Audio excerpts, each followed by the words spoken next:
Shalom, selamat pagi semuanya. Bersyukur, berterima kasih pada Tuhan. Kalau pagi hari ini kita boleh bangun lagi dengan tubuh yang diberkati, dengan kekuatan kesehatan yang baru yang datang daripada Tuhan.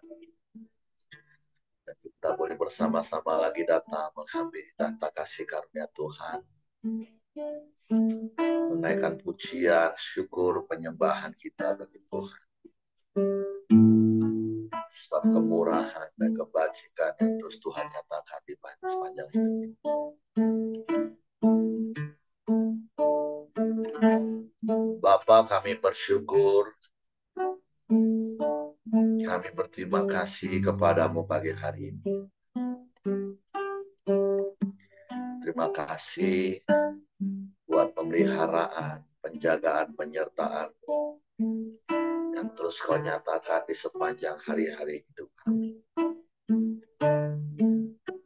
Terima kasih karena Engkau baik bagi kami.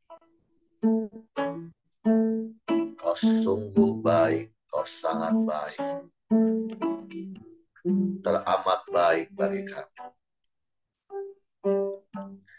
Sebab itu Engkau yang layak dipuji, Engkau yang layak disembah. Engkau yang bertahta di atas pujian kami, umat. Terima kasih, terima kasih. Saat ku menyembahmu, rohmu bekerja.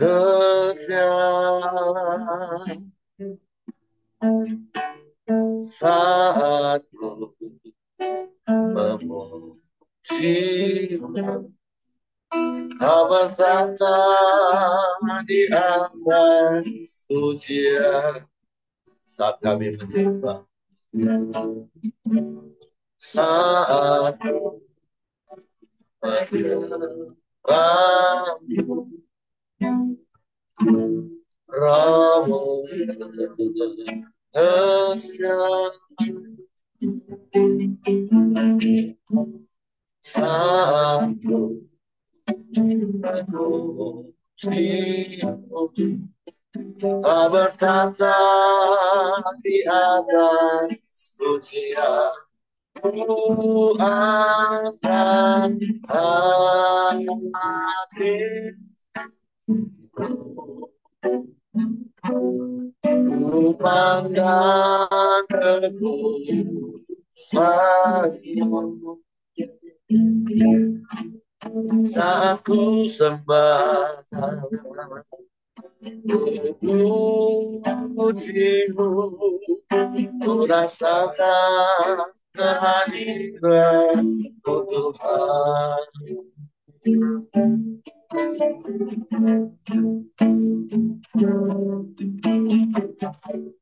Saat ku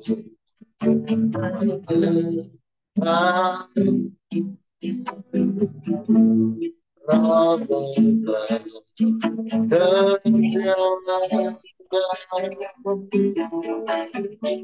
Saat ku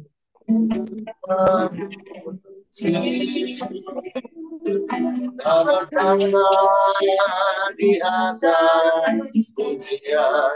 Ku angkat hatiku,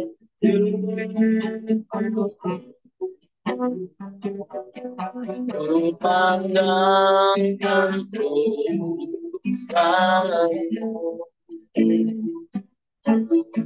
Saat ku sembah, pujimu, ku rasakan kehadiran-Mu Tuhan. Ku angkat hatiku,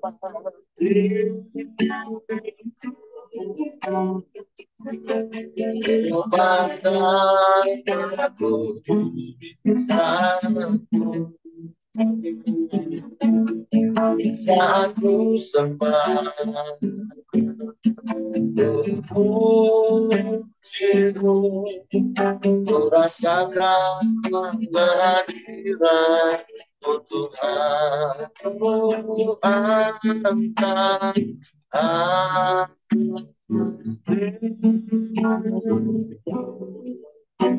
Amin. Ku pandang kekudusan-Mu saat ku sempat puji-Mu, ku rasakan kehadiran-Mu Tuhan.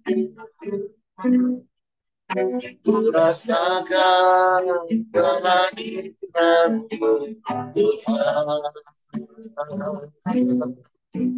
Ku rasakan kehadiran-Mu Tuhan.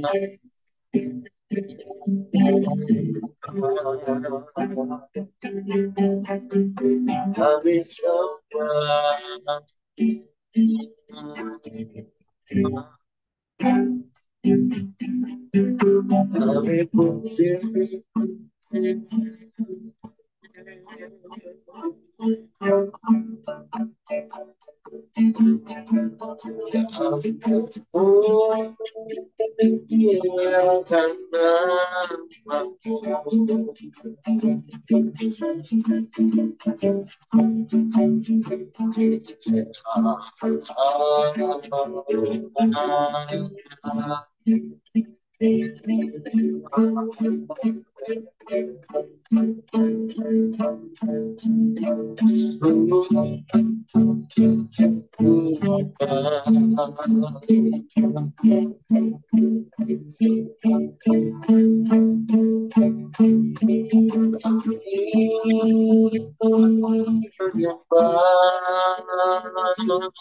puji.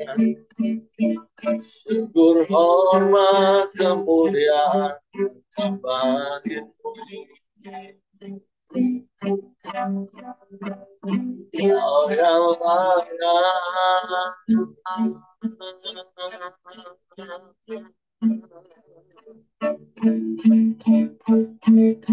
layak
terpujilah nama-Mu.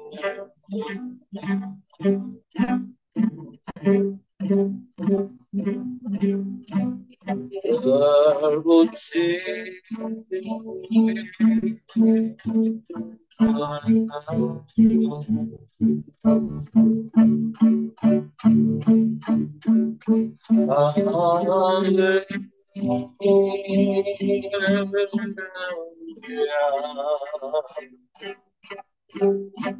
Engkau baik Tuhan, Engkau sungguh baik, sangat baik, teramat baik. Engkau selalu baik, Engkau selamanya baik dalam hidup kami.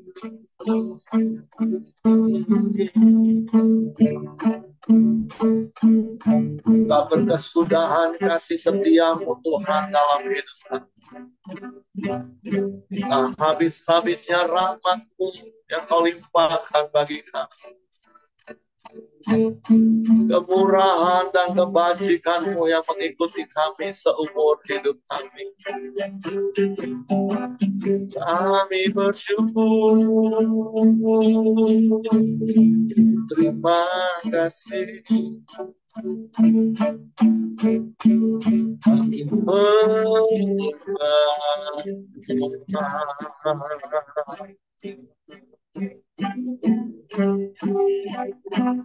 Kami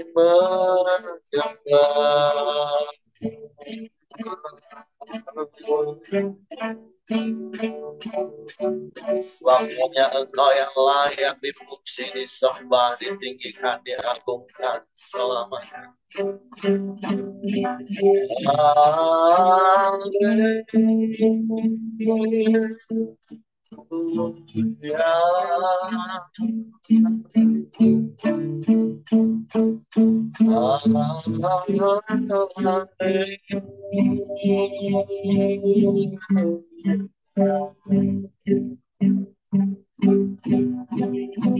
Terpujilah nama-Mu, terpujilah nama-Mu.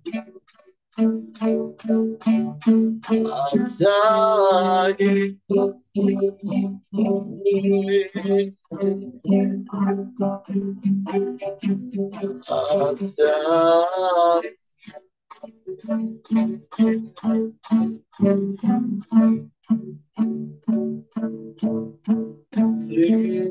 Terima kasih, terima kasih. Engkau dahsyat, Engkau hebat, Engkau luar biasa. Tiada yang seperti-Mu, tiada yang lebih dari Engkau.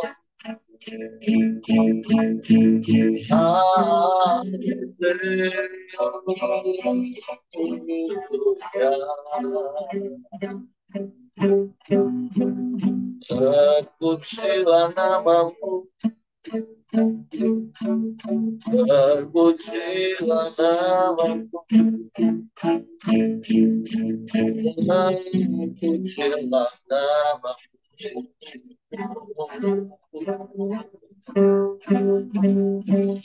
Yesus,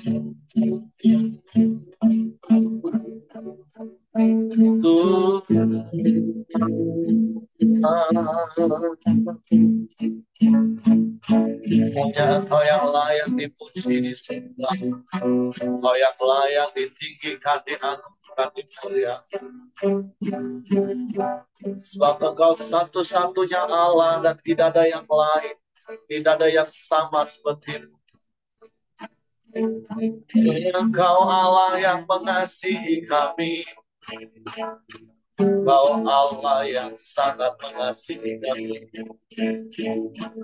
Kau buktikan kasih-Mu bagi kami. Dan Engkau tidak pernah berubah, dulu, sekarang, bahkan sampai selama-lamanya. Engkau tetap sama, Engkau tetap sama. Terpujilah nama-Mu, terpujilah nama-Mu.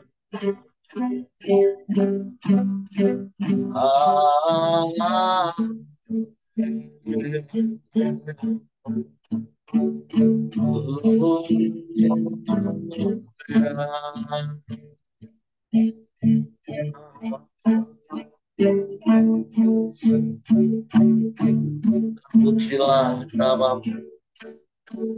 Engkau dahsyat, Engkau hebat, Engkau luar biasa, Tuhan.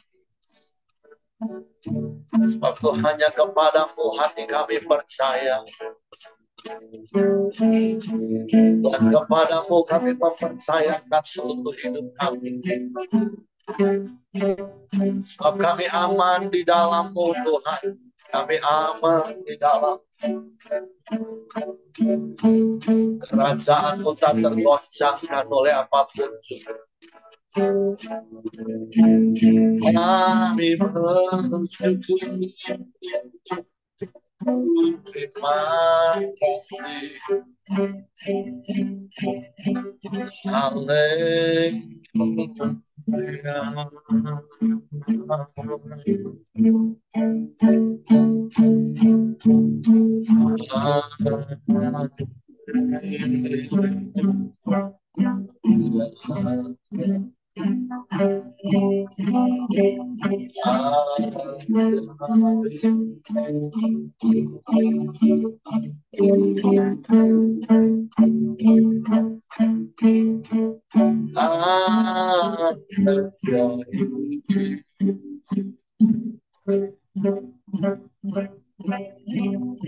Engkau yang sanggup melakukan segala perkara.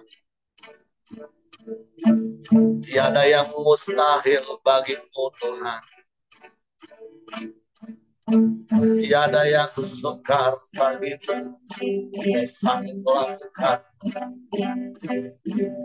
Kau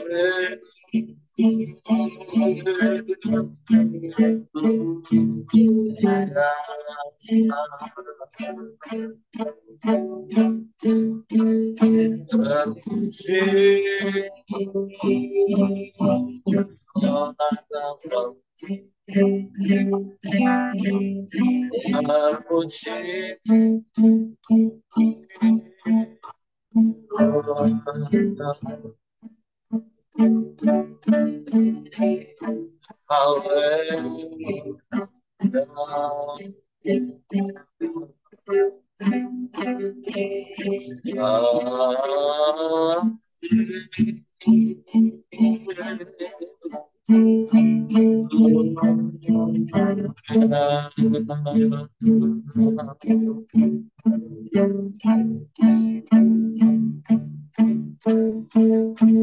hanya kepadamu kami berikan pujian, hormat, kemuliaan. Sebab hanya Engkau yang layak dipuji, disembah, ditinggikan, diagungkan. Engkau kota benteng yang teguh, kubu pertahanan, menara keselamatanku. Aman di dalammu Tuhan.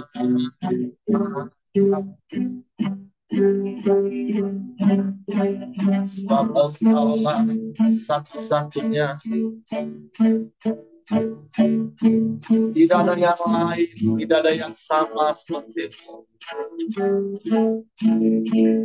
Hanya kepadamu hati kami percaya. Hanya kepadamu dan tidak kepada yang lain. Haleluya. Haleluya. Haleluya. Hanya Engkau satu-satunya. Engkau pengharapan yang tidak pernah mengecewakan. Engkau pertolongan yang tidak pernah terlambat. Engkau jawaban yang tidak pernah salah. Hanya kepadamu. Hanya kepadamu. Hati kami percaya. Terpujilah nama-Mu. Terpujilah nama-Mu. Terpujilah nama-Mu. Sebab itu Engkaulah tetap selamanya Allah kami. Dalam segala keadaan kami mau tetap tinggal di dalam, menikmati kasih-Mu, menikmati kuasa-Mu. Haleluya, haleluya, haleluya. Sebab terbukti sampai hari ini kami aman di dalam Tuhan. Engkau pelihara kami, Engkau jagai kami, Engkau lindungi kami seperti biji matamu. Engkau yang menyediakan semua yang kami perlu menurut kekayaan dan kemuliaan dalam Kristus Yesus. Segala perkara dapat kami tanggung di dalam Engkau Yesus yang memberi kekuatan bagi kami. Sebab kami mau terus setia kepadamu seperti Engkau Allah yang setia, yang tidak pernah berubah dulu, sekarang, bahkan sampai selamanya. Haleluya.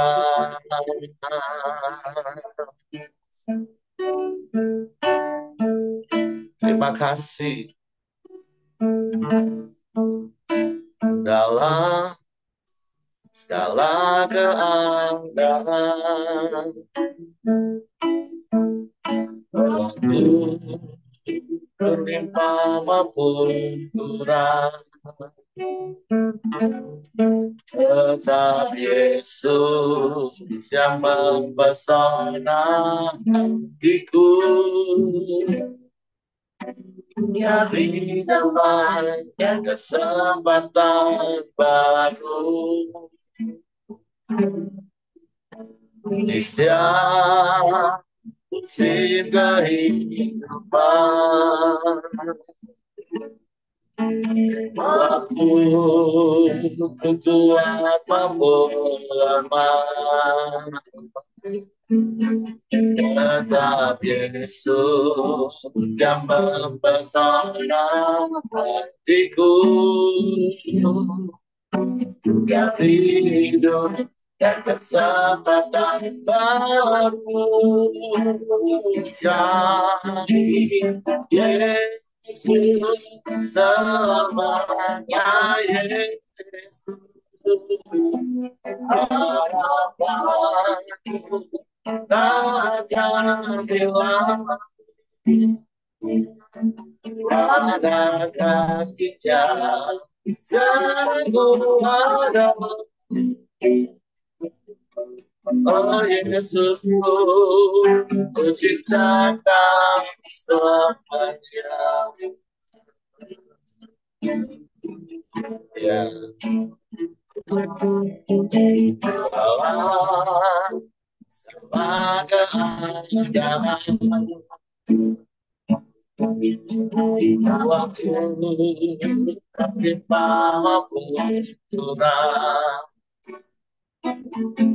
tetap Yesus yang mempesona hatiku. Nyari damai dan kesempatan baru, Indonesia musim kehidupan. Waktu kuat maupun lemah, tetap Yesus yang mempesona hatiku. Dari hidup dan kesempatan baru, Yesus selamanya. Yesus harapanku takkan hilang, ada kasih-Nya yang ku ada. Oh Yesus, ku cinta Kau selamanya. Jadi Yesus selamanya. Yesus harapanku takkan hilang, karena kasih-Nya selalu ada. Oh Yesusku, ku cinta kau selamanya. Oh Yesusku, ku cinta kau selamanya. Oh Yesusku, ku cinta kau selamanya.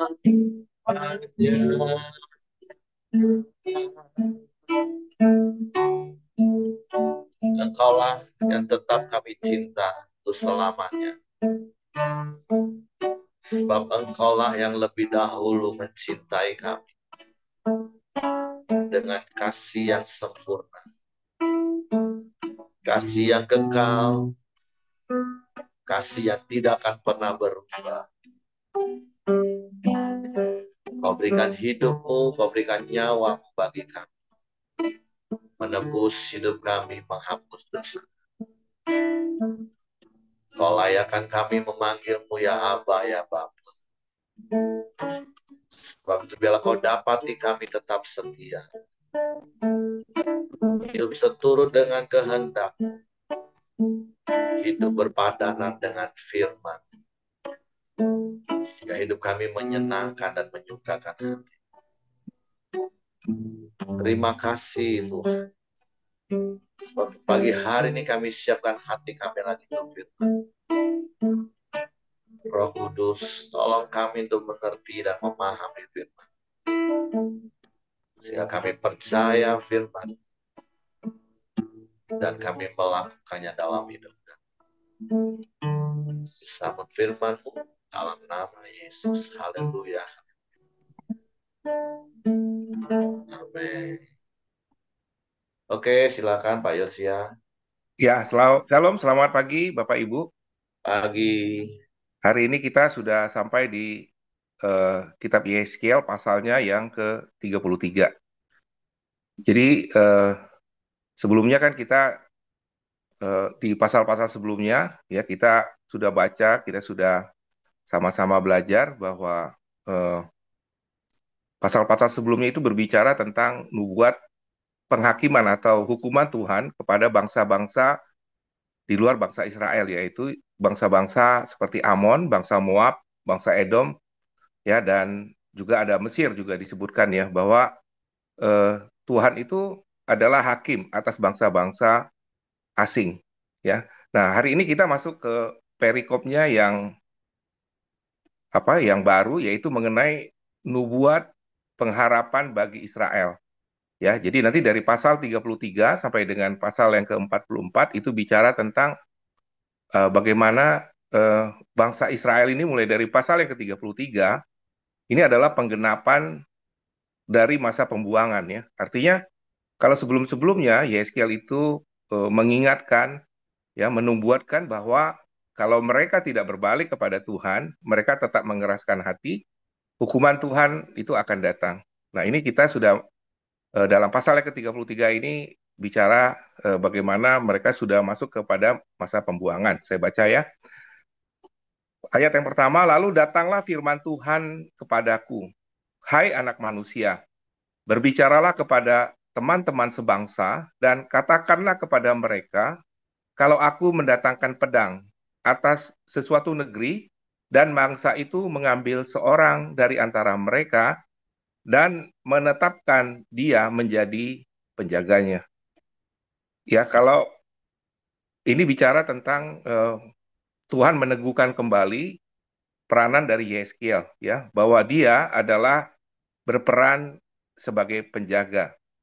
Ayat 3 dikatakan, dan penjaga itu melihat pedang itu datang atas negerinya, lalu meniup sangkakala untuk memperingatkan bangsanya. Sebenarnya apa ya? Kok penting sekali ya buat bangsa Israel ya, yang namanya penjaga itu?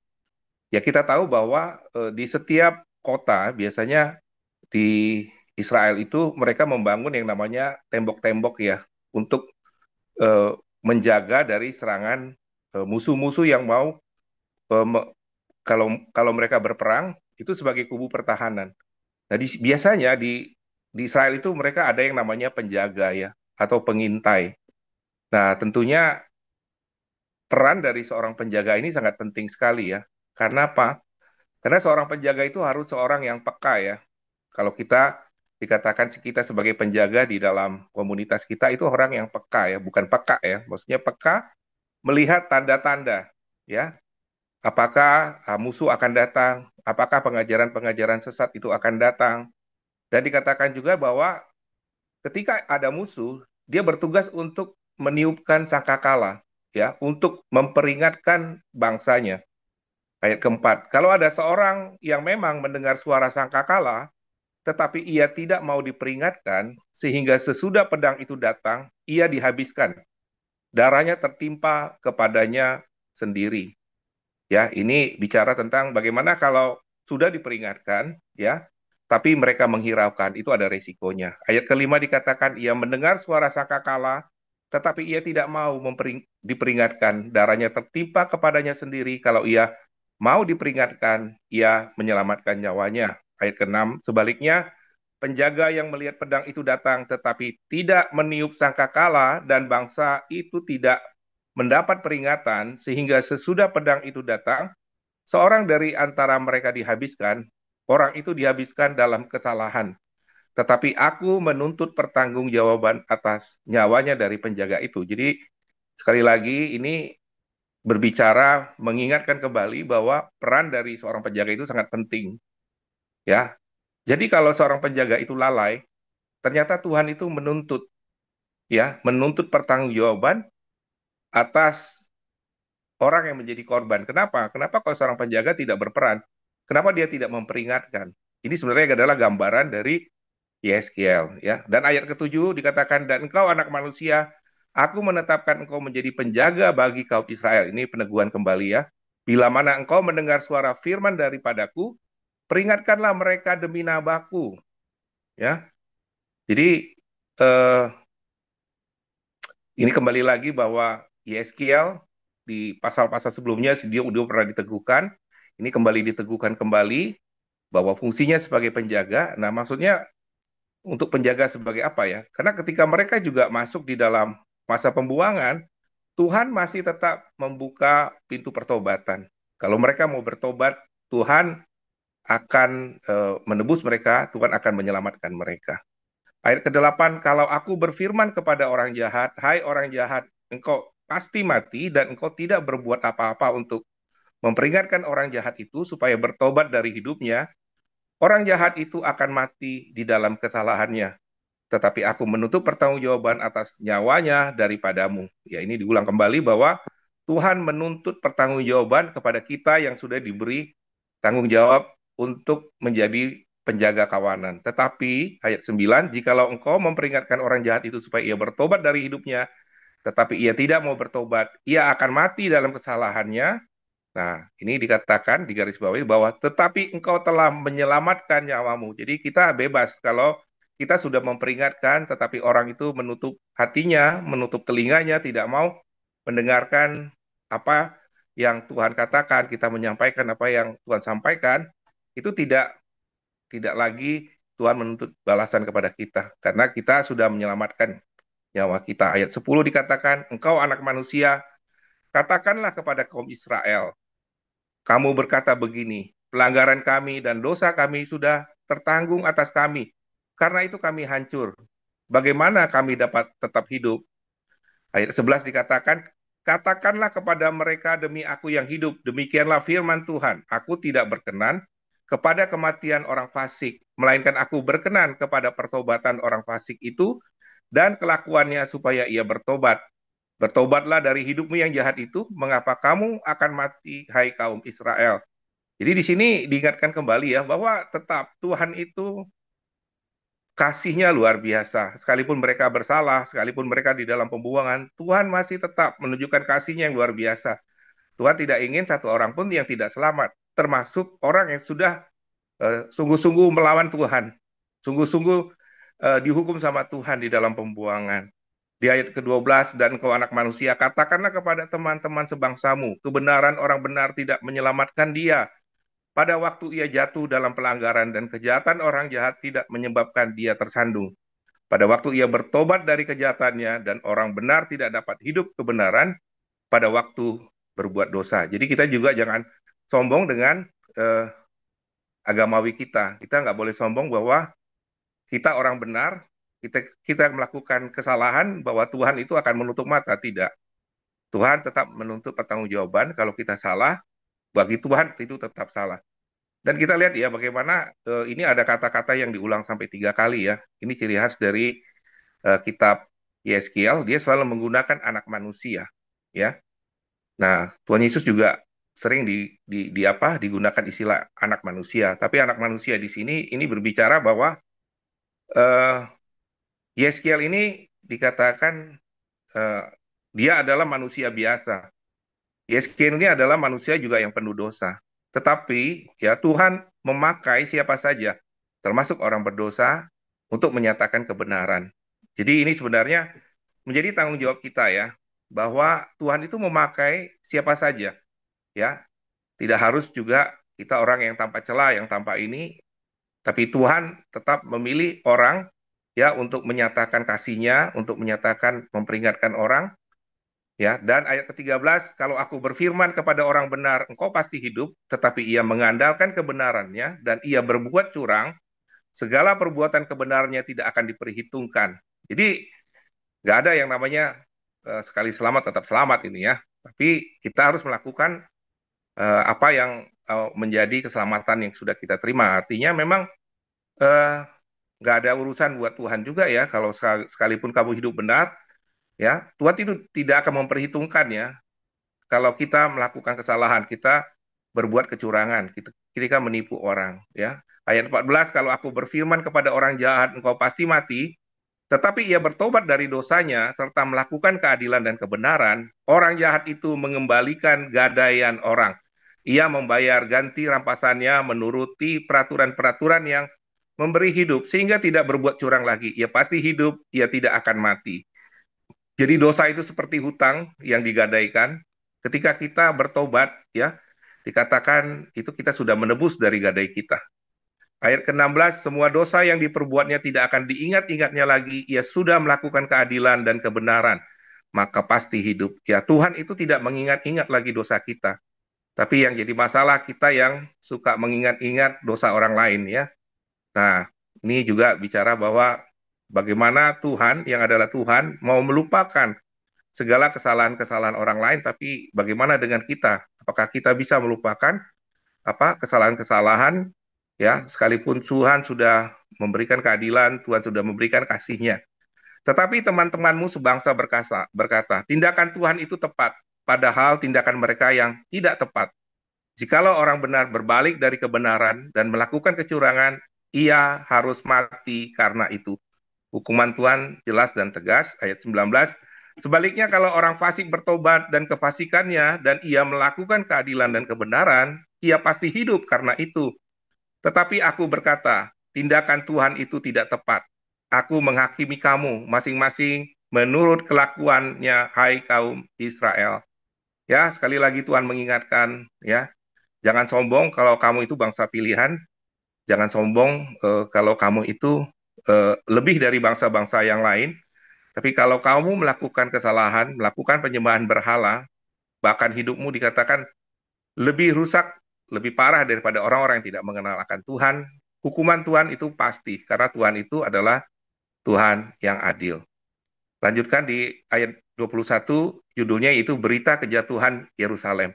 Pada tahun ke-11 sesudah pembuangan, dalam bulan ke-10, pada tanggal 5 bulan itu, datanglah kepadaku seorang yang terluput dari Yerusalem dan berkata, ya, artinya ketika Yerusalem itu bangsanya sudah di dalam masa pembuangan, dikatakan ada seorang yang selamat, ya, dan dikatakan bahwa kota Yerusalem itu sudah ditaklukkan, ya, bahwa kejatuhan Yerusalem itu sudah berjalan, ya, setelah 12 tahun di pembuangan, ya. Artinya kalau kita lihat dari sejarahnya, mereka selama 12 tahun pembuangan, di sini ada orang yang datang, ya, memberitahukan bahwa Yerusalem itu sudah jatuh. Ayat ke-22, maka kekuasaan Tuhan meliputi aku dalam malam sebelum kedatangannya, orang yang terluput itu, dan Tuhan membuka mulut pada saat menjelang kedatangannya. Orang yang terluput itu pagi hari. Mulutku sudah terbuka dan aku tidak bisu lagi.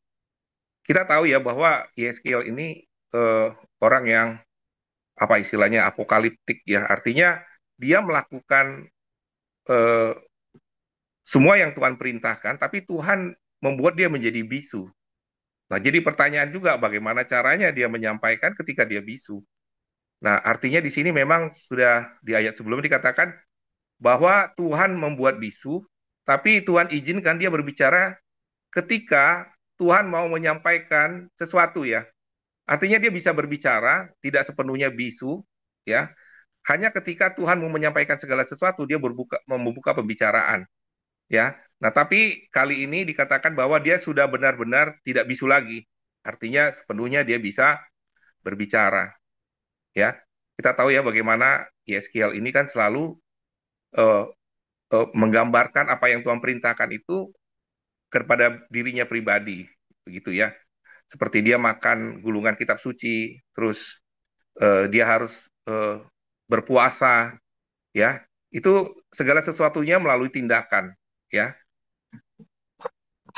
Berikutnya ayat 23 judulnya Israel berkeras hati di negerinya dan di pembuangan. Ayat 23, lalu datanglah firman Tuhan kepadaku, hai anak manusia, orang-orang yang tinggal pada reruntuhan-reruntuhan ini, yaitu yang di tanah Israel berkata, beginilah, Abraham adalah seorang diri, tak kala ia mendapat tanah ini menjadi miliknya. Tetapi kita banyak, tentu tanah ini diberikan kepada kita menjadi miliknya.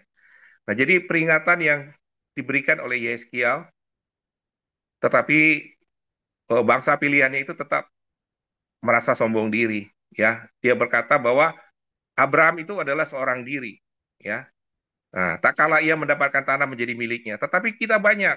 Ya, kalau Tuhan itu mengasihi Abraham, ini kita nih Abraham yang banyak sekali, nggak mungkin ya Tuhan mau menghukum kita. Ini Abraham yang keroyokan gitu ya. Jadi mereka bilang jumlah mereka banyak, ya. Jadi mereka tuh berhak atas tanah ini. Artinya sekalipun mereka dihukum, mereka merasa bahwa Tuhan itu tetap menjanjikan tanah Kanaan kepada mereka, ya. Nah, ini yang sebenarnya berbahaya sekali ya. Di ayat 25 dikatakan, oleh karena itu katakanlah kepada mereka, beginilah firman Tuhan. Ya, artinya ini Yeremia menyampaikan firman Tuhan kepada bangsa pilihan ini, kamu makan daging dengan darahnya. Kamu melihat juga kepada berhala-berhalamu dan kamu menumpahkan darah. Apakah kamu akan tetap memiliki tanah ini? Ya, ini Tuhan berfirman ya, bagaimana mereka makan makanan haram, mereka eh, menyembah kepada berhala, ya, bahkan dikatakan eh, apakah kamu tetap memiliki tanah? Ya, sadar dong ya katanya. Jadi bagaimana sih orang sudah ini? Karena mereka ini sepertinya mau meniru Abraham, mengklaim, ya mereka ini Abraham, berkatnya Abraham, tapi sama sekali nggak punya ketaatan, nggak ada hormat kepada Tuhan, ya. Sedangkan Abraham itu kan diberkati karena imannya ya, karena ketaatannya. Ayat ke-26, kamu bersandar pada pedangmu, kamu melakukan kekejian masing-masing, mencemari istri sesamanya. Apakah kamu akan tetap memiliki tanah ini? Sekali lagi, eh, Yeremia mengingatkan bagaimana ketika kamu hidup di dalam perzinahan, ya, apakah apakah Tuhan akan tetap memberikan tanah ini kepadamu? Ayat 27 dikatakan, katakanlah begini kepada mereka, beginilah firman Tuhan Allah, demi aku yang hidup, orang-orang yang tinggal pada reruntuhan-reruntuhan akan mati rebah oleh pedang, dan orang-orang yang dipandang akan kuberikan kepada binatang liar, menjadi makanan, dan orang-orang di dalam kubu dan gua akan mati kena penyakit sampar. Ayat 28, dan tanah ini kubuat musnah dan sunyi sepi, kecongkakan yang ditimbulkan kekuatannya dan berakhir.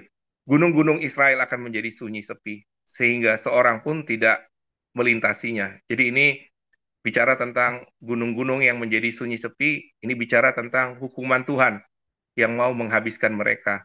Ya, tanah ini menjadi seperti kuburan ya, dikatakan menjadi sunyi sepi karena apa? karena kejahatan yang mereka lakukan berulang-ulang. Sekali salah, terus bikin salah terus. Ya. Ayat 29, dan mereka mengetahui bahwa akulah Tuhan pada saat aku membuat tanah ini musnah dan sunyi sepi, oleh karena semua perbuatan-perbuatan mereka yang keji, dan mereka melakukan. Dan engkau anak manusia, teman-temanmu sebangsa bercakap-cakap mengenai engkau dekat tembok-tembok dan pintu-pintu rumah berkata satu sama lain, masing-masing kepada temannya, silakan datang dan dengar apa yang difirmankan Tuhan. Dan mereka datang kepadamu seperti rakyat berkerumun dan duduk di hadapanmu sebagai umatnya.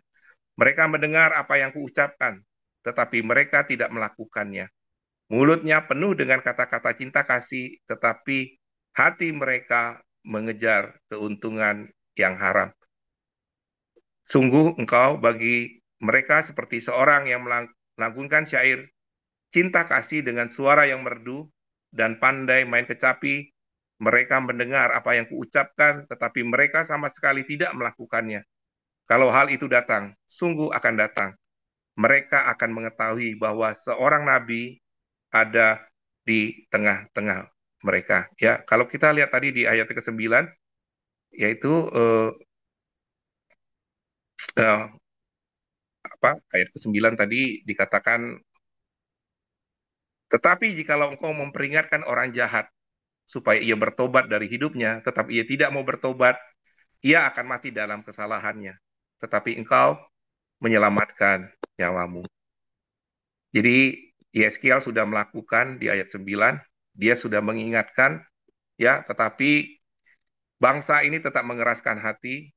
Mereka di ayat 31 sepertinya eh, rohani sekali ya. Dikatakan mereka sepertinya selalu bercakap-cakap di dalam tembok-tembok, di pintu-pintu rumah, ya, memberikan selamat datang. Tapi ya, eh, bahkan mereka melakukan mulut mulut penuh dengan cinta kasih. Tetapi mereka sebenarnya mengejar keuntungan. Ya, kalau keuntungan yang benar nggak apa-apa. Ini keuntungan yang tidak berkenan kepada Tuhan. Dikatakan keuntungan yang haram. Artinya Tuhan eh, apa eh, benci sekali ya sebenarnya dengan orang-orang yang kelihatannya eh, secara apa secara luarnya kelihatan rohani sekali, tetapi hatinya tidak berkenan, bahkan melawan Tuhan. Ya, jadi sekarang apa sih pelajaran buat kita? Ya, kita ini sebenarnya sebagai sudah Tuhan pilih sebenarnya menjadi orang yang bisa menjadi penjaga, minimal penjaga buat keluarga kita, buat anak kita, buat istri kita. Apakah kita berani menegur atau kita biarin orang mau masuk jurang, kita biarin saja? Ya, di sini kan memang diingatkan ya bahwa Tuhan tetap menuntut sebagai sebesar apapun salah orang, Tuhan tetap menginginkan pertobatan. Dan kita adalah orang yang berperan untuk mengingatkan orang yang salah, ya, supaya dia datang kepada Tuhan, supaya dia datang kepada pertobatan. Terus apalagi yang bisa kita pelajari ya? Tadi mereka begitu bangga, mereka ini bangsa pilihan seperti Musa, ya. Bahkan dibilang kami ini Musa-Musa banyak sekali gitu ya. Nggak mungkin Tuhan menghukum Musa yang banyak seperti ini. Tetapi Tuhan bilang bahwa yang paling penting itu adalah eh, hubunganmu secara pribadi begitu ya. Nggak bisa kita bilang bahwa kalau kita sudah bergereja atau orang tua kita itu melayani, itu secara korporat kita diselamatkan. Nggak ada seperti itu ya. Jadi itu bicara tentang bagaimana hubungan kita kepada Tuhan. Tuhan menghendaki pertobatan secara pribadi ya. Jadi kembali lagi ini bicara tentang bagaimana Tuhan memanggil kita untuk bertobat ya, dan yang lain juga tadi dibilang bahwa hai anak manusia, ini bicara bahwa semua kita bisa dipilih oleh Tuhan. Semua dari kita berperan untuk mengingatkan kepada sesama kita, kepada keluarga kita, kepada komunitas kita. Itu yang bisa saya sampaikan, saya serahkan ke Pak Heri. Oke, terima kasih untuk Pak Yosia. Jadi pagi hari ini melalui pembacaan perikop yang ada di Hezkiel pasal 33, ini tentu menjadi sebuah pembelajaran secara umum Seperti yang Pak Yosya tadi katakan bahwa keselamatan itu berbicara secara personal, tidak bisa main korporat. Nah, tapi tentu hal yang harus kita syukuri karena itu yang menjadi perbedaan di dalam konteks di perjanjian lama dan konteks kita hari ini. Kalau kita tadi baca, perhatikan kan di dalam perjanjian lama memang karena dasarnya itu adalah hukum Taurat, maka kebenaran seseorang itu benar-benar diukur menurut hukum Taurat atau menurut perbuatan mereka. Kalau mereka berbuat benar, ya mereka akan dinilai benar. Tapi kalau mereka melakukan hal yang salah, ya mereka akan dinilai salah. Nah, tetapi tentunya kita di dalam Kristus, penilaian kita itu kan berdasarkan kasih karunia. Walaupun tentu Filipi pasal 2 ayat 12 katakan tetap harus mengerjakan keselamatan. Artinya apa Bapak Ibu? Sekalipun kita tidak lagi hidup seperti apa yang terjadi kepada bangsa Israel dalam konteks yang kita baca, bahwa benar-benar berdasarkan perbuatan mereka. Karena di dalam Kristus kita dibenarkan karena apa yang Yesus lakukan, bukan karena perbuatan kita, baik itu benar maupun salah. Ini konteks di awal Bapak Ibu ya. Kan pada dasarnya semua manusia itu berdosa. Tapi ketika kita mengaku di mulut, percaya di hati bahwa Yesus adalah satu-satunya Tuhan dan Juru Selamat, tentu karena kesadaran penuh, keyakinan penuh, pemahaman yang benar, maka ketika kita mengaku di mulut, percaya di hati bahwa Yesus satu-satunya Tuhan dan Juru Selamat dalam hidup kita, Efesus pasal 2 ayat 8 dan 9 katakan, kita diselamatkan oleh kasih karunia karena iman, karena percaya. Nah, tetapi sekali lagi berkali-kali saya juga harus ingatkan, jangan lupa ayat 10-nya Bapak Ibu. Bahwa Tuhan mau ketika kita sudah dibenarkan jadi orang benar, maka sudah seharusnya lah kita hidup benar. Nah, ini mindset paradigma yang harus kita tanam dalam hidup kita. Bahwa kita ini sudah diselamatkan hanya karena kasih karunia. Maka sudah seharusnya lah kita kalau bahasa umumnya balas budi, balas kebaikan Tuhan itu dengan berbuat baik, menyukakan hati Tuhan, bukan mendukakan hati Tuhan. Nah, itu perbedaan yang mendasar. Kalau di perjanjian lama kan memang jelas berdasarkan tindakan, perbuatan, mereka akan diberi reward atau diberi hukuman. Nah, tapi sayang sekali kalau sampai kita di konteks perjanjian baru, kita sudah menerima anugerah keselamatan, tapi kita masih melakukan hal-hal yang mendukakan hati Tuhan. Walaupun saya percaya Bapak Ibu, memang sampai hari ini secara teologi ada dua kubu yang bertahan antara yang sekali selamat tetap selamat atau keselamatan tetap hilang. Tapi kalau saya pribadi ditanya, yang benar yang mana Pak? Bagi saya bukan soal Armen atau Calvin Bapak Ibu.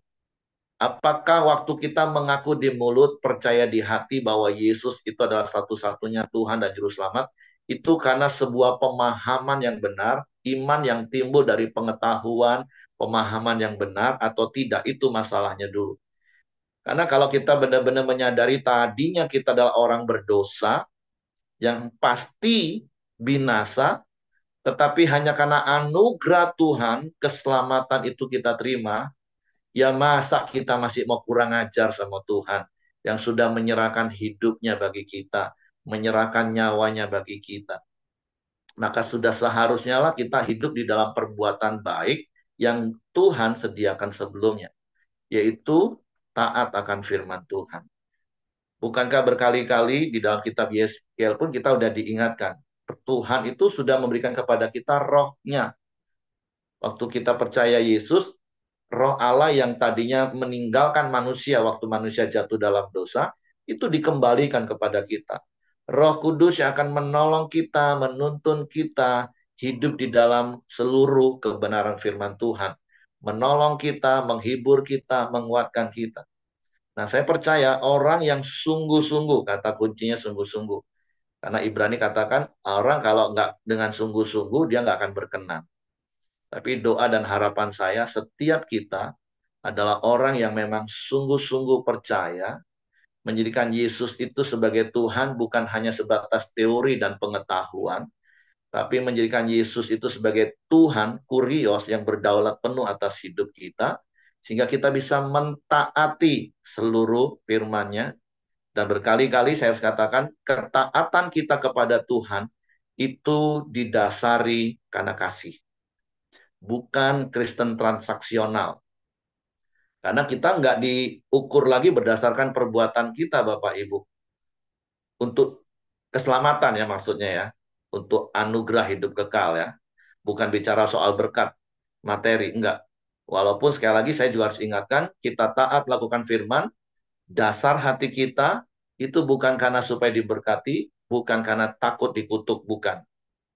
Tapi kita melakukan segala sesuatu yang Tuhan suruh, itu karena kita taat, karena kita mengasihi Tuhan.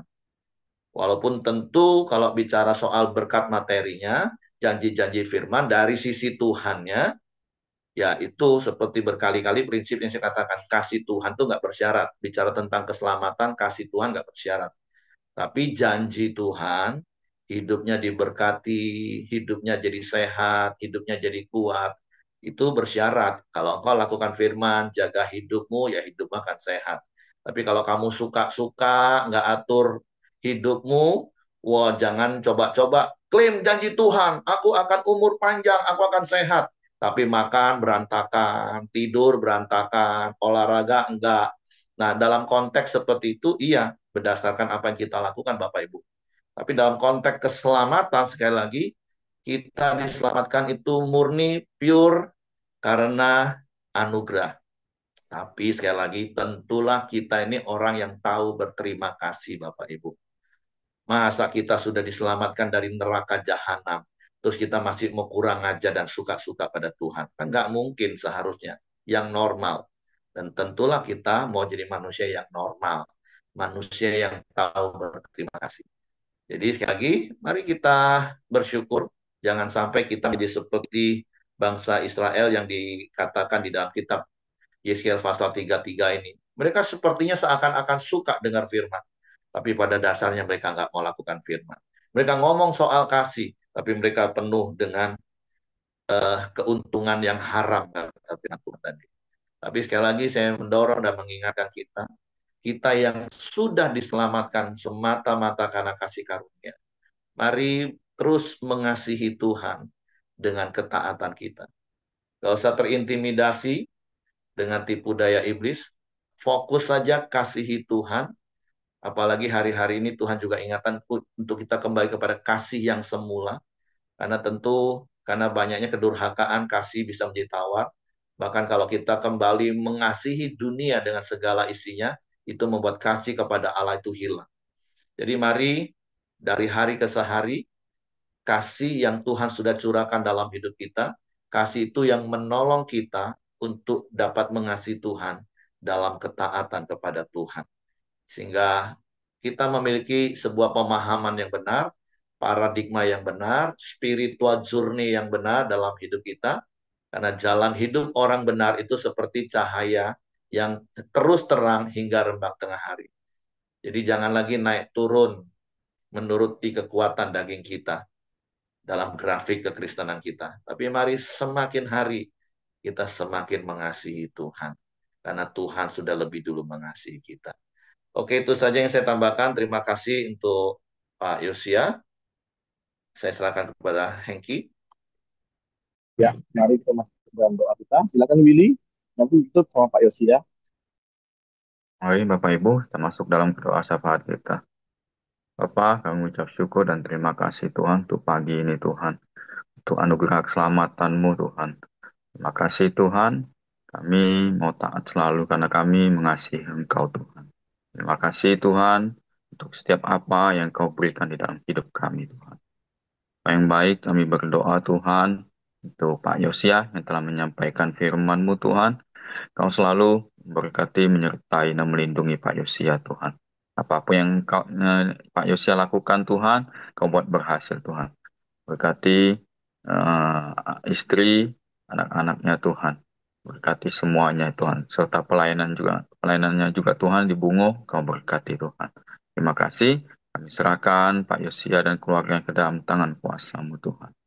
Kami juga berdoa Tuhan untuk Bu Dorcas Tuhan. Kau senantiasa Tuhan memberkati setiap kesehatannya Tuhan. Kami percaya Tuhan ada mujizat-Mu Tuhan. Biarlah bilur-bilur kesembuhan Tuhan. Proses apapun yang dilakukan Tuhan. Engkau ikut campur tangan Tuhan di dalam setiap prosesnya Tuhan. Kami serahkan Bu Dorcas ke dalam tangan kuasa-Mu. Kau juga memberkati anak-anaknya Tuhan. Beri kekuatan, kemampuan Tuhan.